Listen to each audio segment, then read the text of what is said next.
Iniciamos hoje mais um dia do programa Tem Jeito, com um pouco de atraso, peço perdão aos internautas, mas vamos iniciar aqui com a presença dos representantes médicos, o doutor José Francisco, né, da LICEA, o doutor Mário Viana, né, que é o presidente do Sindicato dos Médicos, e a gente vai falar hoje sobre a saúde, a situação do Estado, porque a gente ouve muito falar, mas a gente não ouve o lado dos médicos, né?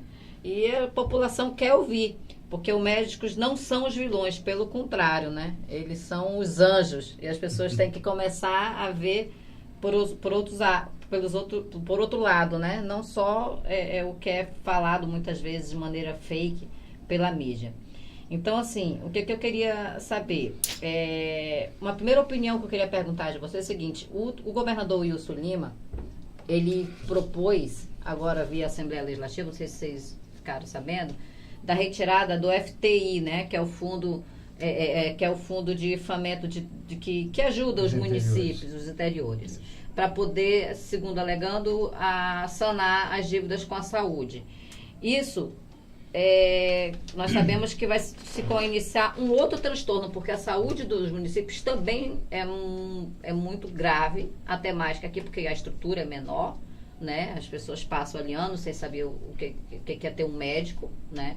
E aí, o que vocês acham dessa decisão, a respeito dessa decisão? Eu posso começar? Em primeiro lugar, bom dia a todos. Maria, essa situação nós já vivemos em novembro do ano passado, quando o então governador Amazonino Mendes também recorreu ao FTI para pagamento de despesas médicas. E é uma situação que, eu confesso para você, que nós nos sentimos até peixe fora d'água, dentro da Assembleia, procurando recursos para que nos pagassem. Normalmente foi aventada essa possibilidade pelo governo do Estado atual, né, pelo governador Wilson Lima e pelo defensor Carlos Almeida, e foi sim destinado dessa parcela do FTI alguma coisa também para o interior do Estado, se não me engano, em torno de 15%, para manter o atendimento do interior do Estado. O restante seria destinado a pagamento de RH das empresas terceirizadas da saúde do Estado. Seria uma forma, segundo o defensor Carlos Almeida, de ele conseguir pagar a partir de agosto até o final do ano. Porque, segundo a Secretaria de Saúde, em julho não teria mais recursos para se continuar honrando os pagamentos do Estado. Isso seria uma das justificativas. Uma das justificativas. Mas penalizaria, de qualquer forma. Eu vejo muitos os prefeitos se sentindo desamparados com essa decisão, né? Olha, hoje nós temos um orçamento de 2019 que está sendo maior do que o de 2018. Só de ICMS nós temos arrecadado quase 1 bilhão. A aprovação da Assembleia de 2018 para os gastos de 2019 foram em torno de mais de 780 bilhões com a saúde, se eu não me engano, salvo engano. Fora os recursos federais, né? Que não são somatizados aos recursos do ICMS, que é arrecadações do Estado. E aí a gente se pergunta como é que está se dando essa administração para que se torne um caos. O caos, ele já existia antes do governo Wilson Lima, ou tinha os problemas, mas estava se conseguindo contornar, ou houve um agravamento nessa gestão? Não, Maria, realmente ninguém pode imputar ao atual governo por ser responsabilizado Exato. pelo caos da saúde. A saúde já vem com problemas ao longo de pelo menos 10 anos anteriores, né? E nós vimos alertando sempre isso. Sempre alertando, só que chegou agora uma situação que se tornou insustentável. Nós não temos mais insumos dentro dos hospitais para trabalhar, nós temos falta de condições dentro da área física para atender a população, entendeu? E estamos com salários atrasados há 5 meses. Só que o governador, né, através do secretário de Saúde, disse que iria efetuar um pagamento, e efetuou, 70%, depois mais 30%, se comprometeu a efetuar um novo pagamento até o final do mês, e as dívidas do ano de 2018, herdadas das administrações passadas, ele se comprometeu a pagar ao longo de 2019. Entendeu? Então, essa foi uma proposta razoável, sabe? E que mostra a intenção do governo de tentar minimizar e honrar com os pagamentos herdados das administrações anteriores e cumprir normalmente com os pagamentos normais a partir dessa gestão atual. E isso deixa a classe mais otimista a respeito da situação Sim, médica. com certeza a gente fica um pouco mais otimista. Mas é que nós já tivemos propostas anteriores e que realmente não foram cumpridas. Não quer dizer que a gente esteja dizendo que o governador não vai cumprir. Até acho que ele vai cumprir. Acredito. E se não cumprir? Se não cumprir, nós vamos conversar novamente. Mas assim... Porque aquela cereuma, né, doutor Mário? Sim. Vamos parar a saúde. Se de repente para a saúde de maneira 100%, como é que ficaria o Estado? Maria, é difícil a gente falar isso, parar a saúde essa possibilidade. Não existe essa possibilidade, porque nós não podemos paralisar urgências e emergências, não existe isso. Nós não somos funcionários públicos, nós não fazemos greves. Nós fazemos mobilização no sentido de alertar a população e os órgãos de controle e fiscalização do Estado para ver o que tem realmente de contrato dentro das empresas médicas. Nós temos um passado, o Instituto de Cirurgia são 25 anos de existência, de parceria com o governo do Estado. Entendeu? Então nós caminhamos sempre juntos. As dificuldades sempre tiveram. Nós sempre tentamos contornar. Só que agora, com consequência de 10 anos atrás... 10 anos também dos vários escândalos de corrupção também, sim, né? Que nós presenciamos o maior número de corrupção que existiu no Estado, que foi os maus caminhos, né? Acabou, quer queira, quer não, da onde só se tira não se coloca, uma hora acaba se sentindo. Uma outra situação assim que o doutor Mário é até muito ativo a respeito da saúde nos termos, bate mais de frente, vamos dizer assim, né? Ele vai mais, né? Eloquente. A respeito da saúde, os outros tentam ponderar mais. Nós temos um grande desafio que se chama Delfina Aziz. Nós já batemos nessa tecla, inclusive com o trabalho na área de saúde, prestando com vários médicos, o doutor Sidney Chalub. Nós fizemos um mutirão de cirurgia de 2010 com médicos renomados e fizemos um belíssimo trabalho na época. Não conseguimos fazer mais, infelizmente, devido a várias outras gestões envolvendo corrupções. Enfim, a respeito do Hospital Delfina Aziz, que há uma conjecturação de se colocar novamente uma organização social, onde nós já sabemos o fim que isso dá, né? O que o senhor tem a falar a respeito disso? Bom, Maria, acho que o nosso tempo é pouco, né? Eu queria te pedir desculpa o atraso, você não colocou na abertura, mas foi por nossa culpa. Eu estava numa demanda no sindicato com um grupo de saúde privada, no caso o Grupo Apivida, foi me fazer uma visita muito interessante, e a gente está muito preocupado primeiro com a forma que o governo vem tratando a questão dos problemas que, como o Zé Francisco bem disse aqui, já são crônicos, né? A gestão da saúde, não vou citar qual, né? Na verdade são quais, né? Sempre teve essa tendência de culpabilizar o profissional de saúde, né? E o médico é o mais escolhido, isso é lamentável, né? Não quero dizer aqui para o teu público, né, que não hajam problemas. Todas as categorias têm problemas, né? E isso, sempre que eu vejo o nosso presidente do Conselho de Medicina falar, ele sempre faz essa colocação. Mas é exceção. A grande maioria dos médicos, como você bem disse aqui, querem salvar vidas, né? Não sei se chegam a ser anjos, como você nos classificou, fico muito grato, porque não são todos profissionais da mídia, enfim, cada um tem o seu modo de ver. Eu digo por experiência própria, eu viajei com eles sabem disso, aos municípios, trabalhamos, operavam em situações calamitosas, exatamente. 4.000 pessoas sem nenhum óbito. E eu vi o sacrifício que eles faziam muitas vezes, até sem dormir. Então eu os considero anjos. Na verdade, esse sacrifício é constante. A grande maioria dos colegas se sacrificam para manter esse serviço, como foi dito aqui. E, na verdade, ao longo desses anos, o que nós temos recebido como paga sempre tem sido acusações, né? Não só do ponto de vista do procedimento profissional, mas também na questão financeira, que o Zé Francisco tem um estudo que ele concluiu essa madrugada, que já existia, ele atualizou, que não vai ser possível ser apresentado aqui. Os colegas, inclusive, pediram, durante essa noite que a gente fez a divulgação, que falasse sobre isso, para mostrar que nós ajudamos muito mais o Estado do que o Estado nos ajuda. Né? Isso eu tenho certeza. Mas a questão do Delfina é uma questão já de pelo menos 4 anos, né? E é um mistério. Nós chamamos vocês não podem, devem, mas eu chamo de elefante branco. Pois é um mistério porque é um hospital que foi construído, né, na dimensão que é o maior hospital público da região norte, né, e até hoje efetivamente ele não funciona. E ainda lhe falo como conhecedor de causa. Eu auditei aquele hospital, ele tem 300 leitos, sim, 10 centros cirúrgicos, 10 UTI, todo governador que entra, ele inaugura UTI. Eu nunca vi uma UTI ser inaugurada tantas vezes e não funciona. E agora eu recebi por WhatsApp a denúncia de que uma pessoa da Suzano está fazendo a seleção das pessoas que vão utilizar a UTI via WhatsApp por camaradagem e estar cobrando para isso. Aí virou bagunça. Aí como é que você faz? Tem uma situação, viu, Mário, só te interrompendo um pouquinho, que nos preocupa sobremaneira. São as superlotações nas unidades de saúde do Estado. Eu ia chegar lá. Né? Nós temos, por exemplo, o 28 de agosto. O 28 de agosto é a minha casa. Meu primeiro plantão do 28 de agosto foi meu. Eu sou médico do 28 de agosto desde a inauguração em 86, quando o João Lúcio assumiu. E nós trabalhávamos na Santa Casa. Eu, o João Lúcio, o Chico Afonso e o Arminho. Nós éramos cirurgiões da Santa Casa e nós fomos os primeiros a dar plantão no 28 de agosto. Então eu tenho o 28 com muito carinho. É a minha casa, realmente. E o 28... sábado, eu inclusive falei com o defensor, com o Carlos Almeida, e passei pela situação. Nós tínhamos 4 doentes internados em cadeiras, aguardando procedimento cirúrgico. Nós tínhamos 8 marcas do SAMU retidos para serem leitos do hospital, porque não tinha leitos desocupados para ninguém.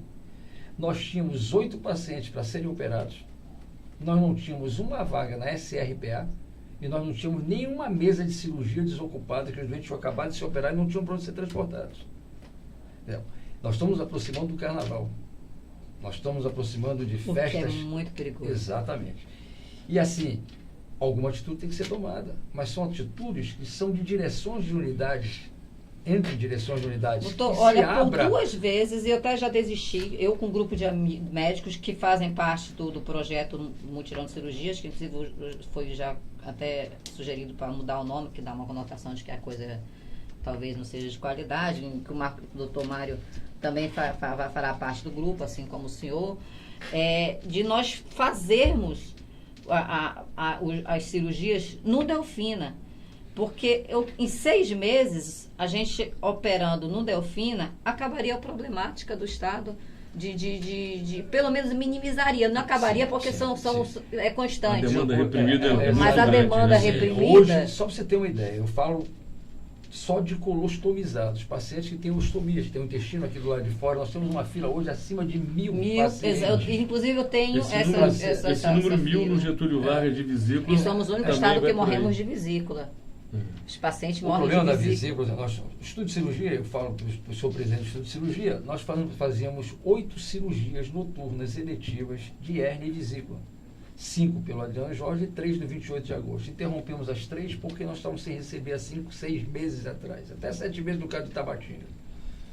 Então, você pega 8 cirurgias durante 5 dias da semana, são 40. São 160 no final do mês. O que acontece? Esses pacientes que não estão sendo operados, eles entram numa crise, fazem uma crise aguda de colestite, vão parar no pronto-socorro e são operados com a vesícula perfurada, com empiema, aumenta o tempo de internação e o gasto do Estado. Depois eu vou até passar o relatório para vocês. Nós operávamos 80 pacientes no final de semana.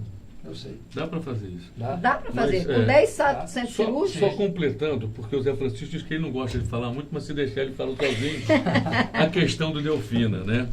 E isso, Zé, eu faço questão de colocar, porque ontem, enquanto você trabalhava, até 3 horas da manhã, que você se comunicou com o grupo, e nós ficamos discutindo com colegas do ICEA, porque a minha atuação enquanto médico nas empresas é muito direcionada para a empresa na qual eu atuo. As outras empresas eu respeito como profissional e como presidente do sindicato. Eu não tenho nenhuma intervenção em dizer o que eles têm que fazer ou não fazer. Na minha, eu posso opinar porque eu sou sócio, fundador, junto com o Zé Francisco, da empresa, né? Então, deixar bem claro isso, até porque dizem que o doutor Mário, como o Zé falou, é eloquente, né? E, na verdade, pode até ser que seja, mas, na verdade, eu não sou um agitador, como já tentaram me classificar. Então, assim, é lamentável, isso foi colocado ontem na discussão do grupo, lá, para a gente vir aqui, que Manaus tem 3 milhões de habitantes, tem 3 pronto-socorros que funcionam, como o Zé Francisco colocou, superlotados, né? E o Delfina podia tá dando uma grande contribuição, talvez na parte de pronto-socorro e também da de cirurgia de rotina, sabendo separar as coisas, que é um problema essa questão do hospital porta aberta e o hospital porta fechada, que depois a gente pode discutir. Então, é preciso que se entenda isso, e aí vem uma questão que foi colocada por um colega ontem, que eu não lembro se foi o Russo, foi o Jack, que são os SPAs, que vive se dizendo o governo, entra governo e sai governo, não é só esse atual não, Zé. Os anteriores também queriam acabar com os cirurgiões e outros profissionais nos SPAs que fazem um grande trabalho. Sem o SPA, os pronto-socorros estariam mais ainda superlotados. Então eu digo, faço o apelo aqui, porque o nosso tempo é pouco, dizer, governador, o senhor, quando me recebeu no primeiro turno, o senhor pediu uma opinião do que fazer para melhorar a saúde pública. O senhor foi o único dos 4 que me receberam e deixou eu falar, de fato. E eu disse para o senhor que ouvisse as entidades médicas, Conselho de Medicina e Sindicato, as sociedades de especialidade e as empresas de especialidade médica para encontrar as soluções em cada segmento da atuação médica. Como também fizesse isso com a enfermagem, com os técnicos de enfermagem, com o pessoal de laboratório, com todos. Nunca disse que é só dos médicos. A medicina é multidisciplinar, né? E o senhor ainda não fez isso. Nem o senhor e nem o secretário de saúde. Me desculpe, mas é o conceito que eu tenho. Que eu acho que é o que falta. Falta só isso. Nós propomos, nós fizemos o projeto, depois a gente pode até debater, para que nós pudéssemos operar, doutor, 6 mil pessoas no Delfina, no período de 6 meses, nós não gastaríamos 6 milhões. Eu conheci esse projeto Delfina porque eu fui convidado a participar e eu tirei o ICEA. Da maneira que ia sendo executado. Eu fui uma das que também fui contra, porque estavam quarteirizando e eu colocar o ICEA em situações difíceis. Exatamente. E eu disse que nosso contrato que nós iríamos desenvolver no Delfina eram cirurgias de hérnia invisível.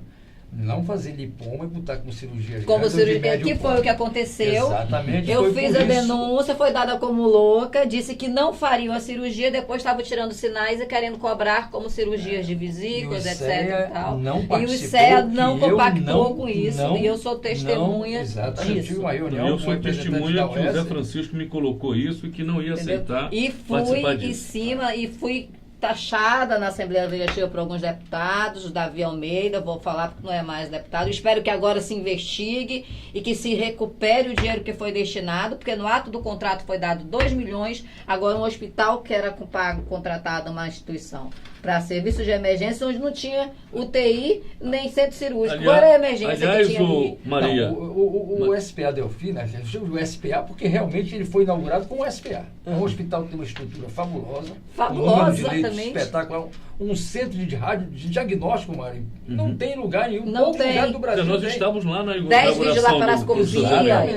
Exatamente. Então, subutilizado. Esse é o grande problema, subutilizado. E tanto a população necessitando tanto de urgência de tratamento de hérnia, de visível, de coloscomias, e que poderia ser feito tranquilamente no Delfina. Exatamente. Que se tire para desafogar o Adriano Jorge e se bote no Delfina. E o 28 de agosto, né? 28 de agosto. Principalmente agora, no hospital. Nós estamos dando entrada agora, eu vou depois mostrar para vocês que foi o que a gente havia combinado, na Assembleia, na comissão, para ver se nós conseguimos, através da Assembleia, recursos ou intervenção junto ao governador Wilson Lima para que a gente utilize a área de cirurgia dentro do Delfina nesse período de 6 meses para poder, porque eu não vejo outra solução. Não tem outra solução. Nós temos ali a estrutura, que a pior parte é ter a estrutura, nós temos, né? E assim como eu também vamos solicitar que seja derrubado o decreto que foi elaborado em 2013, justamente já em conluio para que se criasse a entrada, entrasse aquela instituição que se deu mal, para que não seja autorizado que organizações sociais administrem hospitais do SUS. Porque nós já temos aí a experiência do resultado. O Rio de Janeiro já proibiu, tá? Paraíba inclusive, Goiás, que é o centro das organizações sociais também. Dentro tem outras denúncias que nós vamos fazer de contratos que são monopolizados, que tem que ser distribuídos iguais às empresas, porque aí melhora a qualidade do serviço para a população. Maria, eu vejo as OS do seguinte, são as antigas OCIPs, as ONGs, e agora viraram essas, então eu vejo da seguinte maneira. Para o controle do Estado é muito mais simples. Porque você pactua um serviço, dá a verba e depois você só vai ver se foi cumprido ou não. Esse que vai ver se foi cumprido ou não é que é o problema. Entendeu? Você, por exemplo, o último repasse do governo do estado, do governo do Amazonino ainda, foram, se não me engano, 7 milhões mês para a OS do Zona Norte. Pois é, sobre isso que eu queria falar, inclusive, né, Zé? Eu acho que é estranho demais que uma OS, primeiro que é inédito no Brasil, uma OS que constrói, que equipa o hospital e que faz a gerência geral do hospital e de recursos humanos. É essa que está lá. Há anos ganha um valor... Duas. É a PPP que foi a que construiu e uma organização social. Não, a APPP, nós somos obrigados a pagar durante 20 anos, 20 milhões por mês. E não acabou ainda. Uma espanhola, uma empresa espanhola. Depois essa que saiu, que foi a IMED. E a parte branca, que chamam de parte branca, que ficou para o IMED administrar, que era essa que estava lá, né? Que é recursos humanos, insumos e materiais. Pois é, mas com esse dinheiro todo, por que o hospital até hoje se limitou a mal fazer pronto atendimento? A não fazer porque nada. nem a estrutura faz. Não. Esse dinheiro dá e sobra para fazer muita coisa. Eu era para o hospital estar funcionando num outro nível. E isso não se investiga. Se existe um rombo na saúde, com certeza não foram as empresas médicas honestas, decentes, que trabalham há praticamente 3 décadas no Estado, que fizeram. E outra, como disse também um conselheiro do Tribunal de Contas, não tem nada, e isso foi dito para o Carlos Alberto, para o secretário Carlos Alberto, no portal da transparência, que indique todo esse rombo que ele diz que tem para não pagar as empresas médicas. Porque entendeu? No portal de transparência eu também averiguei. Tem alguma coisa errada. O OS que recebe não faz, portal de transparência que não mostra essa dívida, né? E nós aqui... sendo às vezes colocado... 4 valores de tombo, na verdade. Em 2 meses já foi 4 valores. Gente, a transparência é um, o outro fala outro. Eu quero saber qual é o tombo para a gente poder ter um amparo, né? Um direcionamento. Eu acho assim que a solução seria, primeiro o governador Wilson tinha que sentar realmente com a classe, que são quem entende, quem está vivenciando, quem conhece, né, a parte técnica. Eu continuo apoiando, porque eu já trabalhei e sei como funciona, em casos emergenciais, não como maneira constante, o mutirão de cirurgias no Delfina e nos municípios, e nós até conjecturamos o apoio das Forças Armadas na parte de logística, que aí estaria vindo a economicidade em termos de transporte, porque nós temos municípios que são muito distantes. Inclusive, hoje de manhã eu consegui falar com o general Pazuello, que me falou que nós poderíamos fazer isso ou através da Assembleia Legislativa ou através do próprio governador. Ou instigar que a população entre, como foi feito em Boa Vista, como nós fizemos em Boa Vista, na crise dos refugiados, um caos, para que só assim tenha uma intervenção. Entendeu? Eu acredito que a partir do momento que o governador faça isso, ele vai ter uma economicidade muito maior. Porque o senhor imagina o valor que se gasta para operar tanta gente, como é pequeno, e por que está se gastando tanto com a saúde? Maria, deixa eu colocar uma coisa aqui, até antecedendo já o Mário Viana. Mário é meu amigo pessoal, de longas datas, operamos muito tempo juntos. Eu quero que fique bem claro que o médico de empresa de especialidade não é contra a carreira de Estado. Muito pelo contrário, nós somos favoráveis à carreira de Estado e que se complemente com os médicos especializados. Não há nenhum problema da nossa parte de entender isso, mas que se pague um salário decente. O que eu acho errado é que se faça o plano de cargos e salário, onde o médico tem 20 anos de carreira ganha 5, 6 mil reais, sendo que na cooperativa ele pode ganhar 20 mil. Se ele ganha 20 mil, isso que eu ia falar, em modo escravo. As pessoas não sabem que os médicos trabalham de maneira escravizada. O que eu quero que você entenda, Maria, é que hoje eu tenho aqui como comprovar, e vou deixar isso na mão do defensor Carlos Almeida hoje à tarde, se Deus quiser. Se eu quiser deixar também para a gente poder divulgar no portal. Eu provo para você que o médico do Estado hoje recebe tanto quanto o médico de empresa médica. Sem ter nenhum direito. Sem ter nenhum direito, sem férias, 13º, aposentadoria. Se faltar plantão, não recebe da paga 2? Exatamente. Nós temos um superávit de relação ao Estado de 1.310.000 por cada contrato. Você tem uma ideia? Nós temos hoje dentro do ICEA 214 cirurgiões. Eu tenho 3.100 contratos da Suzano, faço todas as urgências e emergências da capital e do município de Tabatinga. Eu tenho cirurgiões dentro do SECOM, subespecialidade, cabeça e pescoço, oncoginecologia, e pagos pelo ICEA com cirurgia geral. Você tem uma ideia, 3.100 contratos, se você multiplicar por 12 horas, isso dá um número absurdo de plantões. Eu tenho aqui, se você me permitir... Claro. Eu tenho aqui, o ICEA tem 214 cirurgiões e nós temos 3.100 plantões mês. Multiplicado por 12 horas, são 37.200 horas. Se o senhor quiser deixar depois até uma cópia dessa, eu vou divulgar e vou... O médico do Estado, ele tem 20 horas semanais, ou seja, 80 horas mensais. Se eu dividir 37.200 horas trabalhadas pelo ICEA por 80, são necessários, só para o governador ter uma informação e o secretário bem precisa, são necessários 465 cirurgiões com um contrato para cumprir o nosso contrato. Um contrato de 20 horas. Ou 233 com 2 contratos, que é o máximo que o médico pode ter. Muito bem. Os encargos salariais, em cima do salário do médico, são de torno de 80% a 110%. Eu fiz um cálculo rápido, tem 90%, para não ser ruim. De 2.790.000, 90% são 2.511.000. Isso passa para 5.301.000. Eu, pelo ICEA, recebo 4 milhões mês. O Estado está lucrando 1.301.000 reais. Em cima disso. Isso com um salário miserável do médico de 6 mil reais. Se eu passar para o piso Fernandes, o piso da saúde, o Mário é vice-presidente da Federação Nacional dos Médicos, ele pode informar, são 14 mil reais. Isso aumenta em 2,5 vezes a mais. Os 115, o 1.300.000 que o Estado tem, passaria agora para 3 milhões,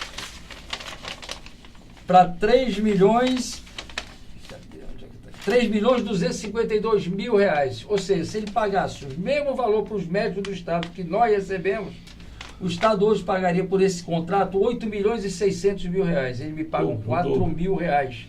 Eu estou sem reajuste pelo IPCA. Reajuste não, reposição pelo IPCA há 15 anos. Correção das perdas, na verdade. Né? Há 15 anos. O salário do médico atual do Estado, 6 mil reais, contrato de 20 horas semanais, são 80 horas mensais. Se você dividir por 12 horas, equivale a 6 plantões. Eu pago para o médico do ICEA, super médicos, super salários, eu pago R$ 1.100 o valor do plantão líquido, que é o que eu recebo. Nós somos meros repassadores de recursos do Estado. R$ 1.100. O médico do Estado está recebendo R$ 1.000 pelo plantão, com férias, 13º, aposentadoria. Aonde é a vantagem de você ser terceirizado hoje do Estado? Com esse salário absurdo que você tem, o médico ganha melhor, com melhores condições, com o salário do Estado do que a gente como terceirizados. É importante que se diga que se fala muito em corrupção, em roubo oficializado, etc., inclusive alardeado para todos os governos, e todo mundo fala e tenta imputar para o médico a responsabilidade de uma coisa que nós não temos nada a ver com isso. Fica bem claro que nenhuma das corrupções encontradas, eu sou administradora pública de formação, meu doutorado é em auditorias e nenhuma delas foram vinculadas a cooperativas médicas. Exatamente. E nós temos isso aí, eu falei, isso que podem bem fazer claro. auditar todos os nossos contratos são públicos, e eu quero aqui fazer até uma ressalva. Do Dr. Carlos Almeida foi o único que deu. Nós fomos vítimas agora da nossa mobilização, dizendo que não tinha um médico nas unidades. E ele falou que não, que estavam todos os profissionais nas unidades. E ele disse que o sistema de saúde só não faliu graças aos médicos. Então é hora de se reconhecer. Eu presenciei muitos. Exatamente, é hora de se reconhecer o trabalho que nós fazemos. Eu presenciei o Círio Chalub comprando lâmpada para poder fazer um procedimento não ser com... A gente compra medicação para paciente. Exatamente. Então, o que nós não queremos é que ser colocados no mesmo saco, no mesmo balaio de outras empresas. Como vilões. Exatamente. E o pior, que não se bote a população contra o médico. Nós estamos aqui brigando por melhores condições de atendimento à população. Nós estamos aqui brigando por um direito legal. Nós somos um trabalhador como outro qualquer, 4, 5 meses sem receber. Não há nada de indigno em querer se cobrar e se receber o que eles nos devem. Exatamente. Certo? Agora, nós estamos numa situação totalmente adversa, nunca vivida, isso é realidade. Nós não temos insumo, não temos fio de sutura. Óbvio, assim, que eu quero deixar bem claro, apesar, eu tenho esse quadro no portal do Orlando, mas tenho total liberdade de estar aqui. Votei no Wilson Lima. Sim, eu também. Acreditando e acredito que ele vá se encaixar, assim esperamos, né? Eu disse a ele, nos disse para o deu bons defensor, eu não resultados. votei no Wilson Lima. A tristeza é Mas que espero ele que eles façam um grande governo. não nos dá Isso espaço não para me impede. falar. Não me Principalmente impede. daqueles que já têm uma certa experiência, que possa contribuir de uma certa maneira, né? Porque Com ninguém certeza. administra sozinho, isso é um fato. Nós como administradores, e sem vaidades, o que é mais importante. E sem aquele, não votou em mim, então eu vou te excluir. Não pode existir, o governo é um só, o Estado é um só, ele não pode estar dividido. Com certeza. Isso não pode haver essa divisão, porque quem perde é a população. Então, nós até combinamos, né? Nós vamos pôr à frente aí de maneira emergencial o mutirão de cirurgias. Vamos agora protocolar na Assembleia Legislativa, pedir uma audiência pública com todos. Vou esperar que o doutor José chame todos os presidentes, os 15, né? Para que a gente reúna e debata a melhor maneira, valores e como vai ser feita a dinâmica. Eu, durante 5 anos, fiz e cataloguei todos os pacientes. Posso te passar o quantitativo de pessoas que têm para serem operadas, tanto aqui quanto nos municípios, e a logística. E depois sentar com as Forças Armadas, através do governador Wilson Lima, para que ele possa nos auxiliar. E isso ia dar uma economicidade para o Estado em termos de logística. Sim, com Né? certeza. E eu acho que essa seria a melhor solução no momento, pelo menos para minimizar o caos que está no 28 de agosto, no João Lúcio. Você vai ali no João Lúcio, vai ali no 28 de Sim, agosto. aquele politrauma do João Lúcio é um negócio absurdo. É um absurdo. É sub-humano. Eu Aquilo ali nem bicho é tratado daquele jeito. Isso Eu aí fiz um revolta. levantamento. Isso nos incomoda realmente. Eu fiz um levantamento de dezembro até agora, eu queria até deixar claro agora, o índice de óbito aumentou no estado em 2 meses em 13%. Isso é uma eutanásia. Não sei se vocês já fizeram esse levantamento.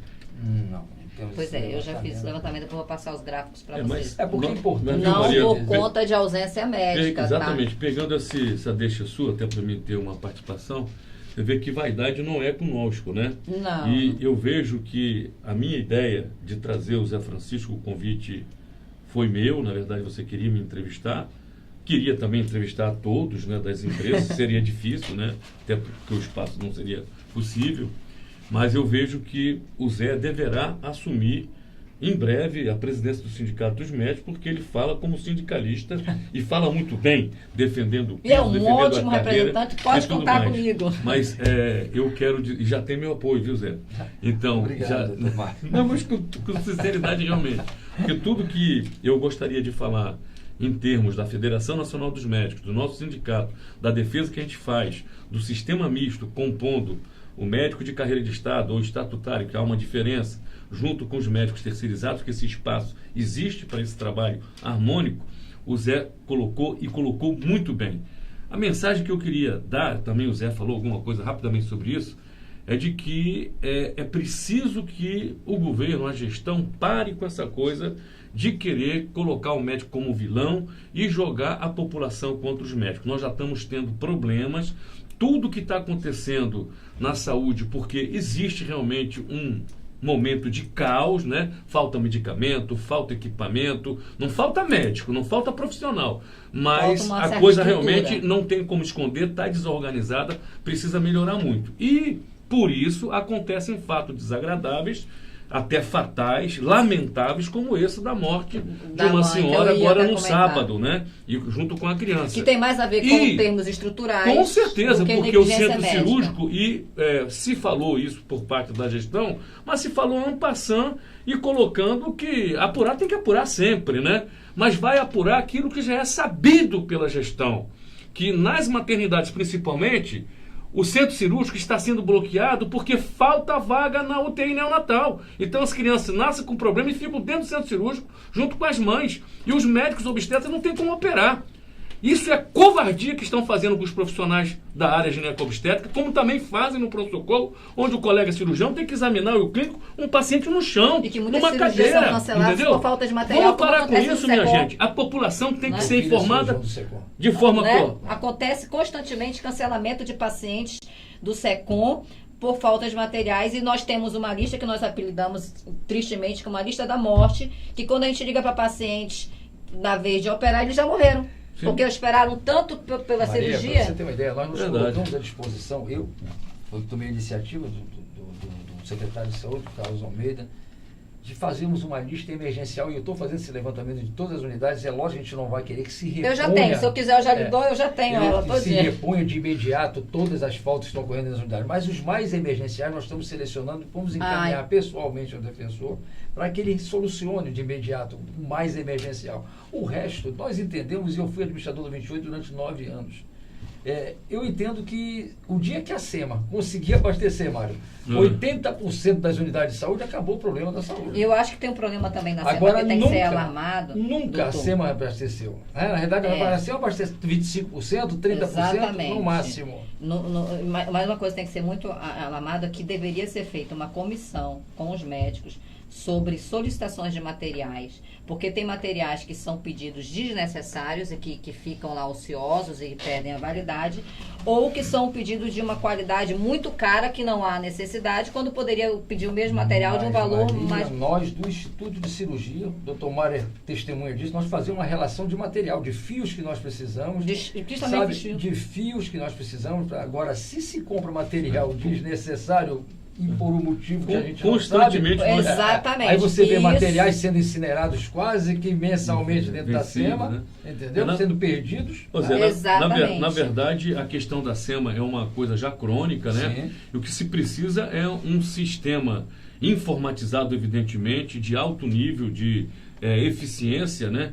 Como, por exemplo, Maria, eu já vi que ela é bem militar, né? E eu também tenho formação militar, como a gente tem nas Forças Armadas, e isso, inclusive, recentemente foi apresentado no Ministério da Saúde por um almirante médico amigo nosso, que vai estar com a gente aqui em breve, o almirante Carlos Edson, que a Marinha tem há mais de 20 anos um sistema de controle de estoque de material médico cirúrgico de primeiro mundo, né? Que não deixa a desejar nenhum país do mundo. E nós, a nível de Brasil, estamos muito atrasados nisso, e a SEMA não poderia ser diferente. Mas, é um desastre.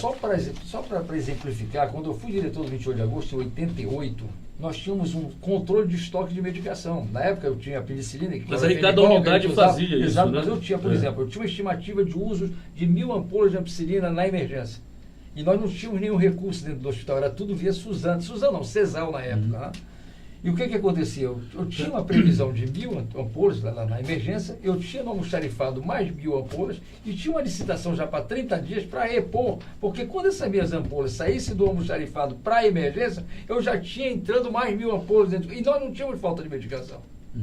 Tinha uma logística muito bem... Agora se cria uma série de coisas para dificultar, que para no meu burocratizar e acima de tudo que entram como solução e acabam sendo o maior empecilho que nós temos. Vou dar um exemplo para você: o sistema de prontuário médico, os programas médicos que tem lá, foi entrado, estava justificando o quê? Diminuir papel de expediente. Hoje eu gasto muito mais papel do que quando eu escrevia com a mão. Porque não tem interligação dos sistemas. Na hora que eu digitasse aqui a medicação que eu estou passando para o meu paciente, teria que cair uma cópia automaticamente na farmácia, tá certo? Essa cópia da farmácia deveria subir e retornar para a coisa com a medicação já pronta.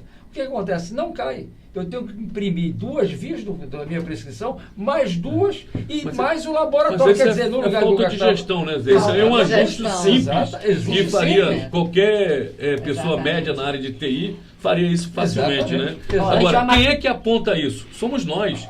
Aí a gestão não nos ouve, vai perder. É verdade. É não usar a cabeça. O que nós vamos finalizar aqui o programa, porque se a gente vai, a saúde é complexa. Eu adoro falar da saúde.